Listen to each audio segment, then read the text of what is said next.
Welcome to the Betting Above the Rim podcast. Today's date, March 10th, episode 130. Let's dive right in to our tip-off topics with Lakers lose on the weekend. But that's not the big story. It's LeBron James is going to be missing a few games due to an injury. As Shams reported, as he usually reports everything first, LeBron James is going to miss at least 1 to 2 weeks with a groin strain. Listen, this is something that you got to watch out for. Groin injuries you don't want to play around with, and especially someone at 40 years old. Now, LeBron James came off a sensational game in the 111-101 loss to Boston, in which he went for 22, 14, and 9. Key, only 1 turnover in 35 minutes.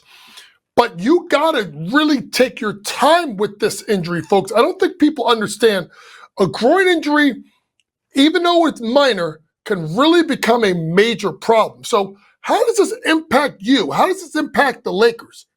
Well, folks, the Lakers have the 4th toughest schedule the rest of the way with 20 games left to go. They're sitting in the number 2 slot in the Western Conference. So you have to wonder, does the Lakers take their time and bring LeBron back? And I think this is something that they should do. They should take their time bringing LeBron back because, simply put, they need him for the playoffs. They're going to be a top 6 seed. I'm not saying you turn around and just tank these games and fall all the way to the play-in, but they are 7 games clear of the 7th spot. Take your time here if you are LeBron and the Lakers. Let's move on to the other side, west side, east side. Another injury, Jalen Brunson of the New York Knicks, who is expected to miss at least 2 weeks with an ankle sprain. Jalen Brunson's been banged up pretty much the last couple of months. And to me, you're looking at a New York Knicks team that is 4 games clear of Milwaukee. So what do you do if you're Tom Thibodeau, a guy that's been known to overplay his starters? Folks, you take your time. You look at the Knicks, they have, I do believe, the 13th or 14th easiest schedule the rest of the way. They're in the midst of a West Coast trip. But folks, they're also 4 games ahead of Milwaukee and Indiana for the 3 spot. And I'm going to say this. If the Knicks are going to try and make it to the Eastern Conference Finals, their path is through Cleveland, not through Boston. So if I'm New York, I take my time. And if I fall to the 4th slot, so be it. Knicks Bucks, first round series, I'm taking the Knicks. Knicks Pacers, first round series, if New York is healthy, remember Indiana beat them, but New York was banged up by then, I'm taking the Knicks. And I take my chances that way in trying to get to the Eastern Conference Finals, something that the New York Knicks have not done since 1999. Tibbs must take his time. Let's head to the college game. With the Iron Bowl, I guess we can call it the Iron Bowl, in basketball, round 2. Once again, went to the road team. As Alabama went in and beat Auburn 93-91. And an absolute classic. A game that went both directions. Swings of momentum. And literally it was the team that got the ball last was the team that won. So what was impressive about this win by the Alabama Crimson Tide? It's the fact that Mark Sears, their All-American point guard, only took 9 shots. I know he hit the game winner, but he didn't really push himself too much. 9.7 assists, and he relied on others. We can talk about Jedi Broome was fantastic. 34 points, hit 2 big threes, 1 late in regulation, 1 in overtime to keep tying the game and keep it close. But Grant Nelson was fabulous, was 23 and 8. Cliff Amore was great with 15 and 8. Fillion, the freshman, had 15 and 4. really came on in the second half in overtime. If Alabama can defend and they make a run and they win the SEC tournament, I think they're the fourth number one seed. The fourth one seed, folks, is up for grabs. And it could go a lot of different ways. It can go Alabama. It can go Florida, who's sneaky good. It can go Tennessee. Folks, I think it can even go Michigan State because of the fact that the number of quad one wins Michigan State and Tom Izzo have. I would love it to be St. John's, but I don't think it gets done. Watch out for that last one seed and watch out for the Crimson Tide. Let's head to the college game in the men's side in regards to coaching changes, as there were a couple in the ACC. Number one, Kevin Keatts was let go by NC State 1 year after making the NCAA tournament and that magical Final Four run for DJ Burns. Simply put, we knew that he was in trouble last year. And he basically played himself into a tournament and probably an extension on a job. But now NC State's fallen behind with everyone in the ACC. They have to make a coaching change and look for them to pump in more NIL money because that's what it's all about. Speaking of coaching changes, Florida State hired a new coach after Miami hired John Lucas. Remember, John Lucas is started on Sunday at Miami. But Luke Locke just became the new head coach at Florida State. And I know they had talked about Sam Cassell, but I think this is a good hire. Yes, he has ties to the program. But I think what's key about Luke is he's got coaching experience at the collegiate level. If they give him the money, he should be able to succeed. Look for Luke. This is going to be a sneaky good hire.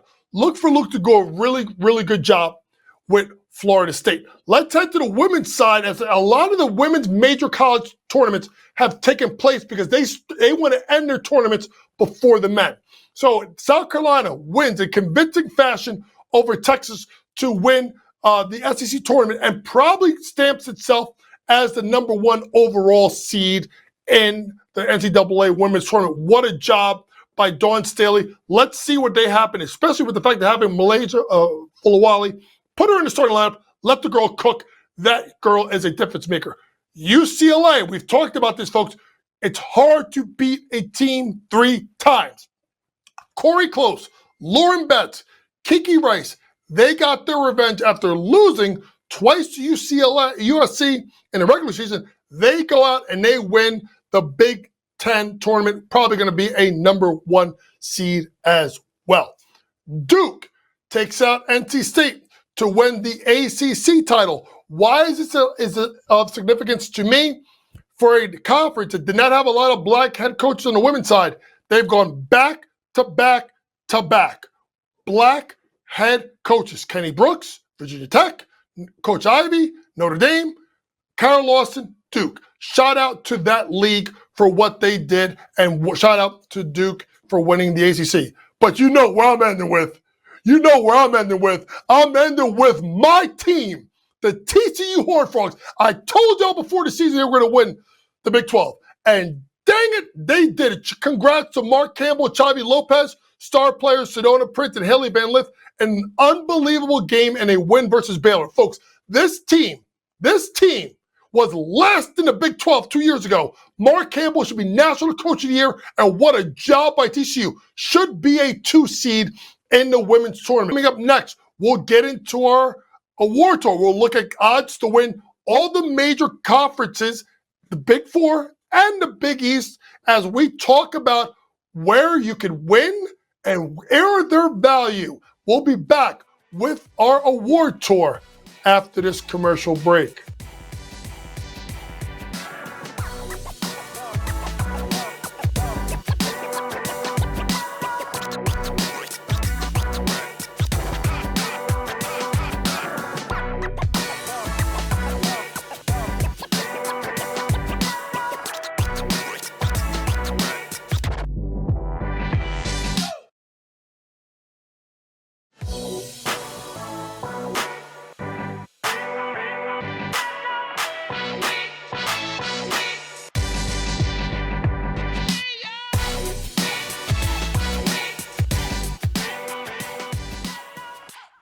Welcome back to the Betting Above the Rim podcast, and it's time to get into our award tour where we break down the futures market. With it being championship week, it's only fitting that we just stick to college basketball. And we're going to go through the Power Four and the Big East, and as we look at odds to win the tournament.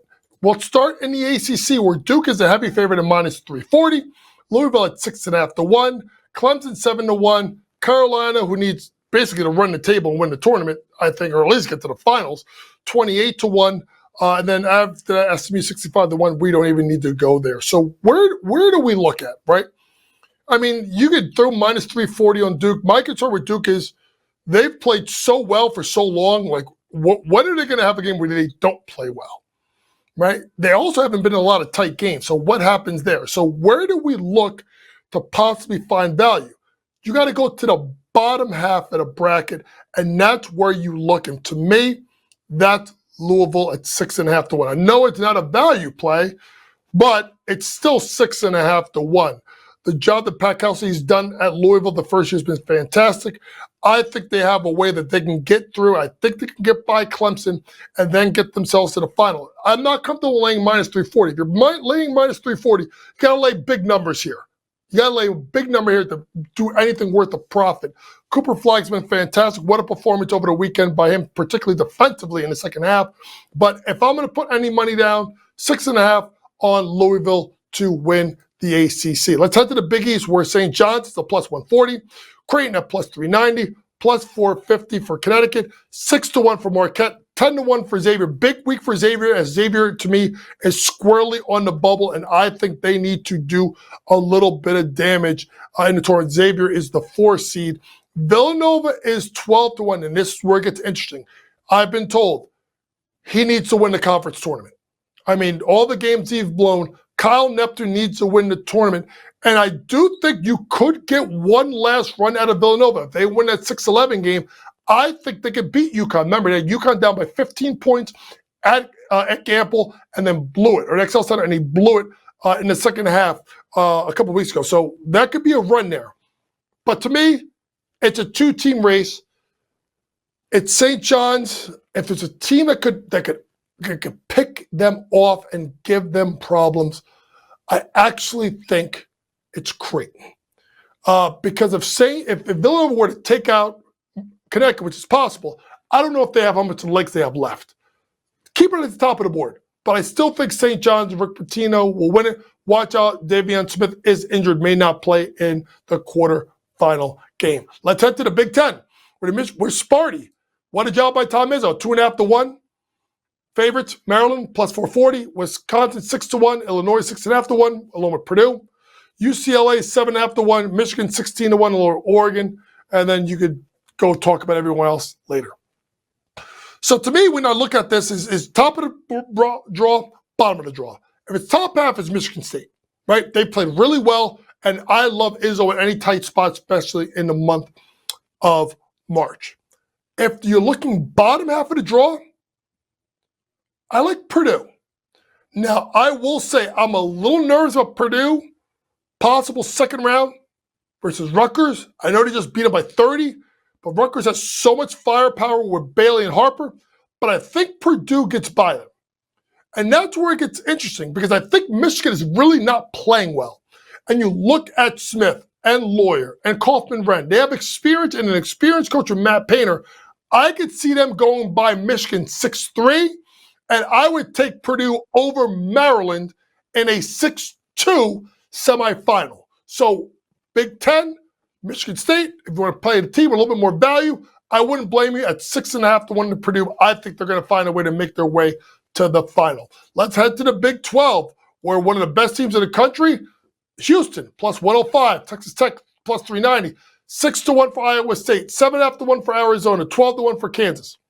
So same thing. You got to start looking at like top half draw, bottom half draw. If it's the top half of the draw, obviously it's Houston, right? Plus 105, best team in the league, been the best team in the league all year. What a job by Kelvin Sampson. The play of LJ Cryer. Udon has really come on. Emmanuel Sharp will play better as he starts to get healthy. And you know that defense will always be there game in and game out. So when you go to the bottom of the board, Folks, you're going to think I'm crazy. Kansas is 12-1. And they were the number one team in the country. And a team with Hunter Dickinson at center. A team with Dwan Harris at the guard. With Mayo to transfer. Right, with Abrams as a power forward. And Bill Self. Everybody's writing off Kansas. Could this be the Kansas team that can make a run? Remember, they've had a crazy overtime loss to Houston. They've lost some crazy games. Can Bill Self get this team right at the right time? Kansas, value pick 12-1. Let's go to the SEC. This is the gauntlet. You got 5 teams, folks. 4 teams that are 5-1 or less. 150 for Auburn, 320 for Florida, 370 for Alabama, 5-1 Tennessee. And you got to look at like matchups and styles make fights. To me, I just have a feeling that Auburn's going to slip up. So now you look at 2 teams. Tennessee top half, 5-1. Alabama plus 370 in the bottom half. I like what I've seen out of Alabama. They win and get that win at Auburn, and Mark Hughes did not play well. They're also showing a little bit more propensity to take the pull-up jumper, which I think is important for them. Aiden Holloway's been better. Grant Nelson's staying out of foul trouble. Clifford Murray is attacking the offensive boards and being the defensive threat that they need. If they are right, and Nate, ready, folks? Defend and not just settle for threes, I really think that this team in Alabama could win the SEC title. Coming up next, we'll get into our scouting report where we go back to the NBA. We preview the Bucks versus the Pacers. We'll take a look at the big match of Wednesday night between the Thunder and Boston. 2 more games on Wednesday night. Suns, can they make the run versus Alperen Sengun and the Houston Rockets? And then lastly, the Timberwolves versus the Nuggets. We'll be back with our scouting report after this commercial break.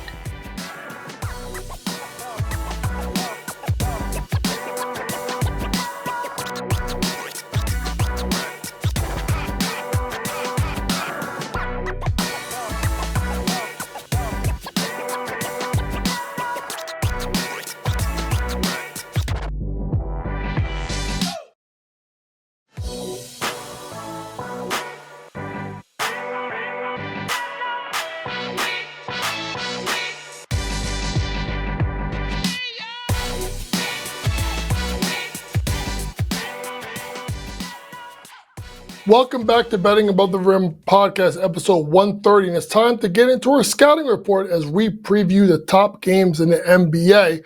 And let's start off with a big matchup Tuesday night. Right now, the 4-5 seed, if the players were to start today, as Giannis Antetokounmpo and the Milwaukee Bucks head to Indiana to take on Tyrese Halliburton and the Indiana Pacers. And the Indiana Pacers have been playing much better basketball. I know they've lost 3 of the last 5, but the play of Halliburton has been I would say better at this point with Tyrese Halliburton. You know, it's something where can we get this performance out of him all the time? Now, remember, Tyrese did not play in the last game, so we'll have to see what happens here. Losers of the last 2 games in a row. So to me, you got to look at the team that's maybe playing a little bit better. And honestly, that's Milwaukee. A Milwaukee team that, yes, has lost the last 2 games, but they lost to Orlando by 2 and then was in the game and lost on a second leg of a back-to-back to Cleveland last night. I would go ahead and I would take the points.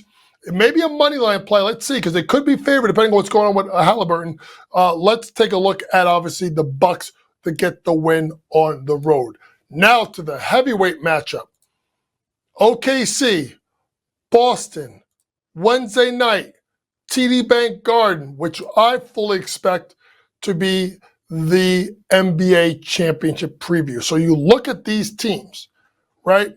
The Oklahoma City Thunder, a team that's won their last 7 games, bludgeoning teams to death. They have another game tonight versus the Thunder, against the Nuggets. Let's see if they win that second leg of a back-to-back.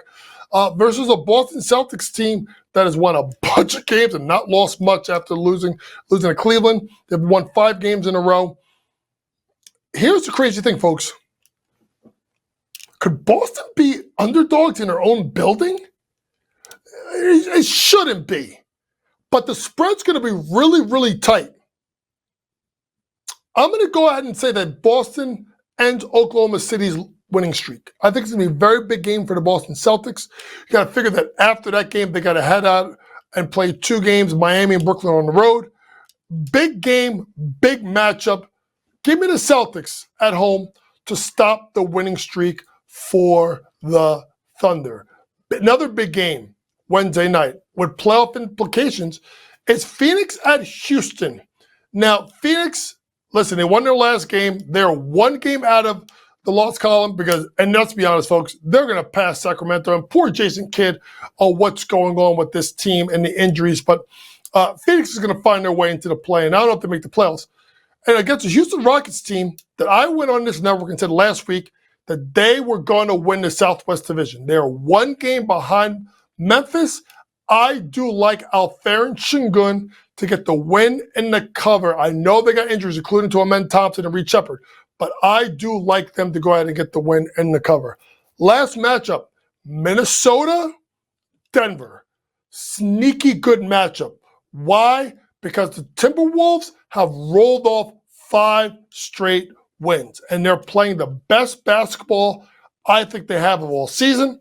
You got to remember, this is a team that went to the Western Conference Finals and is so dangerous with the play of Anthony Edwards. So where I go with this?